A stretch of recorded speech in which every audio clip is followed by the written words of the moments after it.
Seria possível um regime como o nazista emergir hoje, no Brasil ou em qualquer outro país democrático? Para provar que sim, um jovem professor americano usou como cobaia um grupo de adolescentes, em um experimento que quase acabou em tragédia, nos anos 60, e é repetido no filme A Onda, ambientado na Alemanha atual. O original aconteceu em Palo Alto, Califórnia, em 1967. O filme A Onda, lançado em 2008, retrata com bastante fidelidade os eventos de outrora e com o desfecho da história, ainda mais violento que o original.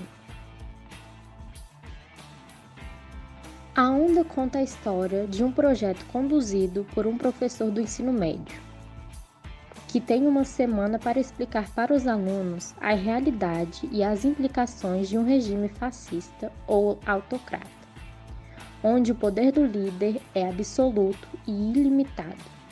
Um regime em que as leis e decisões são baseadas nas convicções do governo, alterando radicalmente as regras e os modos de funcionamento da classe. Rainer Wenger instaura uma espécie de sistema ditatorial, no qual detém o poder absoluto. O movimento começa a se espalhar e vai gerando consequências cada vez mais violentas. Para fazer melhor o seu trabalho, Rainer estuda história e as técnicas de manipulação de massas. A sua ação começa com pequenos gestos, como exigir ser tratado por Sr. Wenger, ou que todo mundo se levante para falar durante sua aula. Cadê sua camisa branca? Eu não gostei. Quarta-feira. Por que não? Não fico bem de branco. Oh, então é isso. É pura vaidade de novo. Por que eu tenho que explicar por que eu não quero usar uma camisa? Sabe, era disso que o Sr. Wenger estava falando. Sobre egoísmo.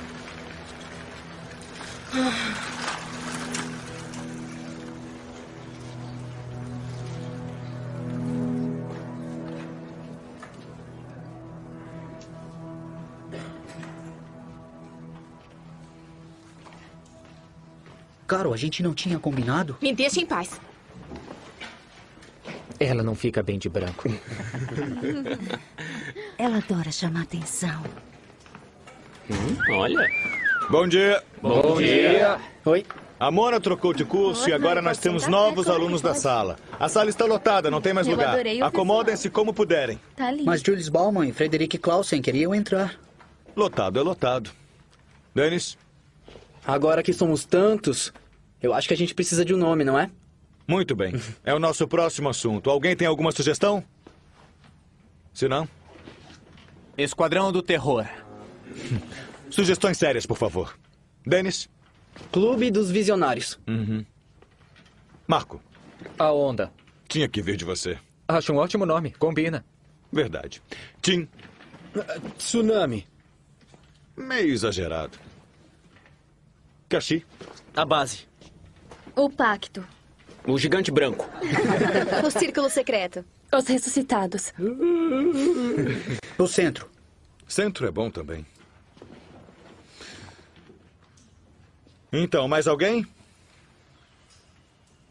Ninguém?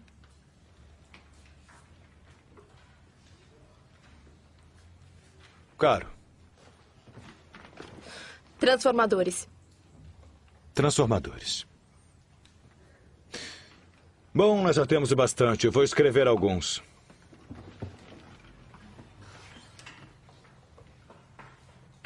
Clube dos Visionários. Base. E agora quem vota na última sugestão? Transformadores. Temos um vencedor. A partir de agora somos a Onda.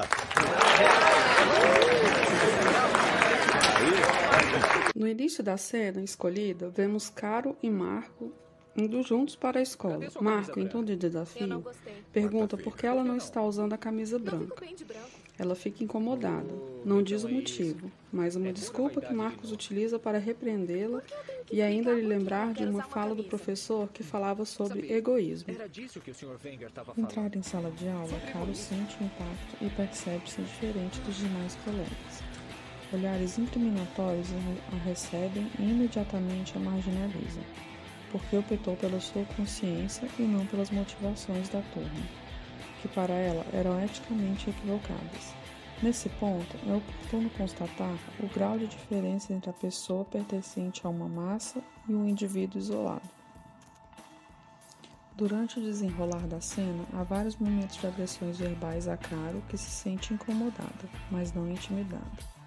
Caro gostaria de participar do movimento, mas não do modo como o experimento está evoluindo.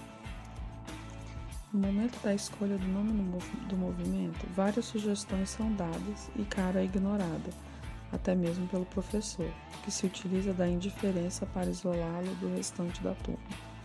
Ela se sente mal e excluída. A partir da análise da cena, pode-se constatar como uma ideologia é capaz de influenciar os indivíduos, a tal ponto do mesmo perder-se na massa, pensando e agindo de modo completamente diferente do que se esperaria dele de forma individual. Um dos pontos importantes a ressaltar é que os alunos tinham um interesse implícito de estabelecer uma união do grupo, mas não um catalisador. O experimento foi a oportunidade para realizar esse desejo coletivo e inconsciente. A metodologia aplicada pelo professor Wenger obteve um grande sucesso, tanto que os alunos ficaram muito motivados e empolgados com o experimento. Logo, houve uma adesão e simpatia ao ponto de muitos outros aderirem ao movimento. Em muitos, há um sentimento de realização pessoal, onde se sentem estimulados, acolhidos, valorizados, fazendo parte de um grupo. Importante aspecto no mundo do adolescente, todos vivendo por uma causa comum e por um vínculo muito forte. Da outra parte, uma minoria entendia o perigo que essas ideias autocratas estavam causando na escola e a luta organizada por Caro e Mona. Vale ressaltar também a posição contrária que a esposa do professor Wenger assume no seu confronto. Essa cena que vimos é emblemática, pois marcou o início do movimento A Onda. O nome do movimento foi sugerido por Marco, que venceu a disputa, passando a ser visto como um dos líderes, o capitão, só ficando abaixo na hierarquia do professor Wenger. Caro, por não concordar com as regras do experimento, é vista com maus olhos pelos seus colegas. Ela se sente excluída e sai da peça de teatro da escola por achar que todos estavam contra ela. Marco, seu namorado, não a apoia na sua decisão de abordar o movimento nascente. Tim, um dos alunos com sérios problemas familiares, sente-se aceito, acolhido e protegido pelo grupo quando alguns garotos tentam fazer bullying contra ele. Ele sente que a onda passa a ser sua nova família e começa a circular com uma arma para proteger os outros membros do grupo.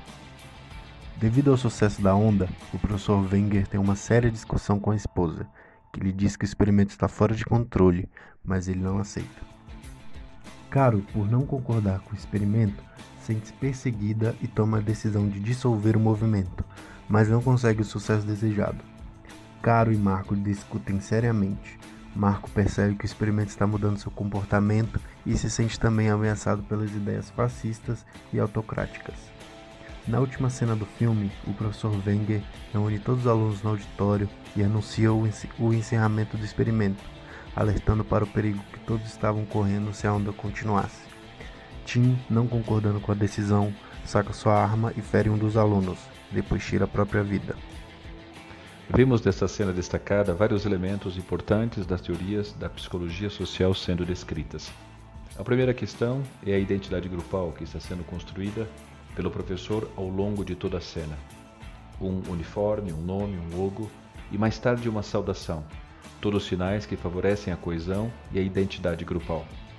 Esses símbolos foram construídos em cooperação mútua e manipulados pelo professor Wenger. Podemos notar a armadilha do pensamento grupal sendo magistralmente manipulada pelo professor Wenger, para favorecer a união do grupo através de emoções e ideias semelhantes. Para isso, ele favorece os talentos e as habilidades individuais para incluir e fazer com que todos se sintam membros e identificados com o movimento. Quando há identificação e coesão grupal, o diferente torna-se uma ameaça, porque não cumpre as normas internas e os papéis sociais pré-estabelecidos, gerando assim a indiferença por parte do grupo ou até mesmo a exclusão. Percebemos claramente esse fato quando os colegas de classe e o professor quase não consideram a opinião de Caro ao solicitar o nome para o movimento. Caro, nesta cena, representa o diferente do grupo e por isso é excluída. A utilização de um uniforme e a assimilação de todos os outros símbolos gera a desindividuação, ou seja, a criação de uma nova identidade para os membros do grupo, onde o pensamento e sentimentos individuais não são mais aceitos. O grupo exerce uma forte pressão sobre o indivíduo, como vemos na cena apresentada. Podemos destacar também o tipo de liderança exercido pelo professor Wenger, segundo a teoria da contingência da liderança. Uma liderança orientada para os relacionamentos, onde ele exerce uma grande influência pessoal sobre cada um dos alunos, efetuando assim um autocontrole sobre a situação. Na última cena do filme, vemos as consequências do possível agir autocrático, autoritarismo, violência, exclusão e discriminação. O enquadramento final no rosto do professor Wenger nos mostra o seu desespero, isolamento e horror.